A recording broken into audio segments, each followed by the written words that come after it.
Depuis notre naissance, notre corps recèle des secrets que peu osent déchiffrer.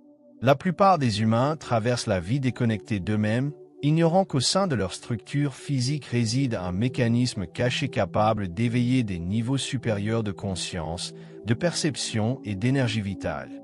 Parmi tous les mystères du corps, il en est un en particulier, un os discret, silencieux, mais central, souvent négligé par la science moderne, mais profondément vénéré par les plus anciennes traditions spirituelles. Le sacrum.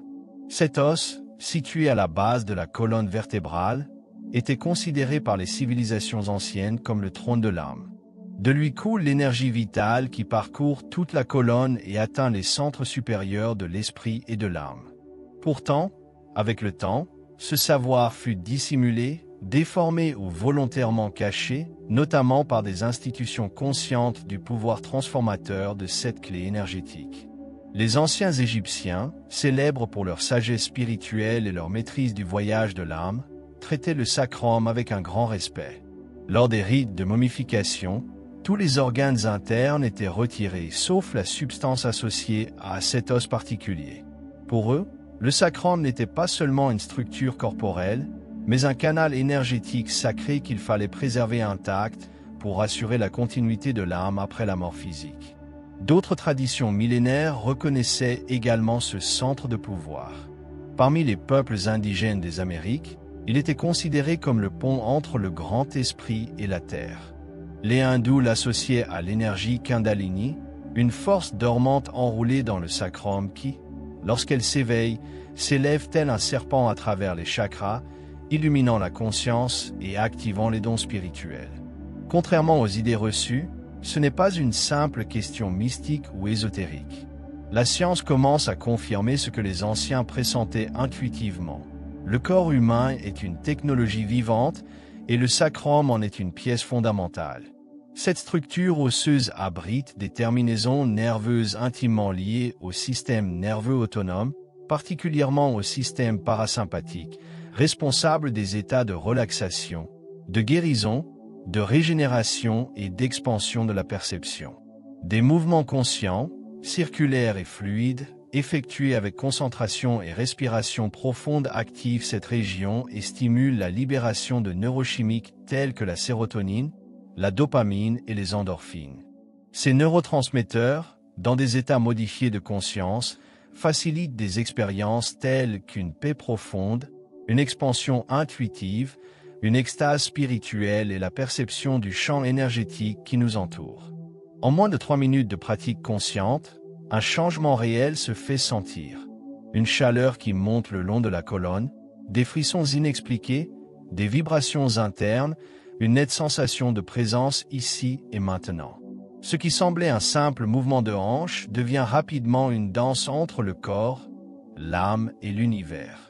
Depuis des millénaires, les peuples de la Terre utilisent le corps comme véhicule d'élévation spirituelle. Les derviches tourneurs soufis tournaient extatiquement pour éveiller le sacré. Les aborigènes australiens dansaient pour honorer les dieux de la création. Les prêtresses d'Isis bougeaient leurs hanches en spirale pour canaliser l'énergie lunaire et accéder aux royaumes invisibles. Toutes ces pratiques avaient un point commun, l'activation du centre sacré comme point de départ vers l'extase mystique. Cette sagesse corporelle fut oubliée lorsque le monde moderne a commencé à privilégier l'esprit au corps. La spiritualité s'est intellectualisée, s'éloignant de l'expérience directe et viscérale. L'illumination a commencé à être recherchée dans les livres, les théories, les doctrines, alors qu'en réalité elle a toujours été incarnée, dans le corps, dans l'os, dans le mouvement. Le chemin du retour commence dans le corps. Il n'est pas nécessaire d'abandonner la vie moderne ou de vivre reclus dans les montagnes pour accéder à ce pouvoir. Il suffit d'établir une pratique simple et régulière de reconnexion avec le sacrum. Commencez votre journée par un rituel de 7 minutes. Tenez-vous debout, les pieds bien ancrés au sol, et respirez profondément. Visualisez votre sacrum comme une sphère de lumière dorée qui pulse à la base de votre colonne vertébrale. Laissez vos hanches dessiner de lents cercles, puis des 8 horizontaux, des spirales douces. Sentez chaque vertèbre s'aligner, chaque muscle se détendre, chaque partie de vous se réintégrer. Vous réveillez une force endormie depuis des générations. Votre corps commence à vibrer à une nouvelle fréquence. La réalité autour de vous change.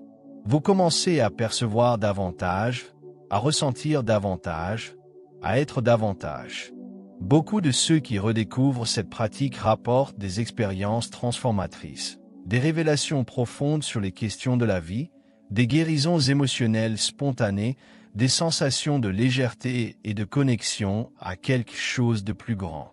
Certains développent une sensibilité énergétique, ils commencent à voir les auras, à percevoir les émotions des autres, à accéder à des mémoires ancestrales ou même à établir des communications intuitives avec leurs guides. Rien de tout cela n'est un miracle au sens mystique. Ce sont des capacités humaines naturelles, oubliées, bloquées par le conditionnement social, la peur, les traumatismes et la déconnexion de son propre corps. Le sacrum, une fois activé, déverrouille ses capacités. C'est comme une clé universelle vers des portails de perception qui ont toujours été disponibles mais scellés de l'intérieur. Pour que cette pratique soit sûre et efficace, il est essentiel de respecter 3 principes que les anciens maîtres enseignaient. Premièrement, l'enracinement. Énergétique. Avant de chercher les cieux, connectez-vous à la terre. Visualisez des racines qui s'étendent depuis votre sacrum profondément au centre de la planète. Sentez-vous ancré. Cela garantit un équilibre énergétique et prévient les effets secondaires comme les vertiges ou l'instabilité émotionnelle. Ensuite, l'intention claire. Pratiquez avec un but élevé, guérison, clarté, amour, expansion de la conscience. L'énergie du sacrum répond à l'intention. Sans elle, le mouvement peut se disperser et perdre son efficacité. Enfin, la présence totale. Soyez pleinement ici et maintenant. Ressentez votre corps. Respirez. Écoutez votre intuition. Le pouvoir est dans le moment présent. Ne pratiquez pas comme un exercice automatique, mais comme un rituel sacré. Nous sommes arrivés à un point dans l'humanité où nous ne pouvons plus ignorer le corps comme outil spirituel. La nouvelle spiritualité ne se limite pas aux beaux mots, aux théories ésotériques ou aux pratiques mentales. Elle se manifeste dans la danse des hanches, la respiration consciente, le toucher subtil, les gestes chargés d'intention. Elle est vivante, incarnée, terrestre et céleste à la fois. Le sacrum représente ce pont. Il unit le ciel et la terre en vous. Souvenez-vous que votre chair n'est pas un obstacle mais le chemin même. Maintenant que ce savoir vous est parvenu, un choix doit être fait. Allez-vous continuer à chercher des réponses en dehors de vous, dans des méthodes coûteuses et lointaines, ou allez-vous vous tourner vers l'intérieur et accéder à la sagesse ancestrale gravée dans vos os? La décision vous appartient, mais le temps presse. Combien de temps votre âme a-t-elle attendu cette réunion? Levez-vous, respirez profondément, bougez avec intention, éveillez votre sacrum. C'est le début d'une nouvelle version de vous-même. Une version vibrante, connectée, épanouie. Celle qui reconnaît le corps comme le temple vivant de l'esprit. Vous n'avez pas besoin de permission. Le pouvoir est déjà vôtre de droit. Il ne vous reste qu'à vous souvenir.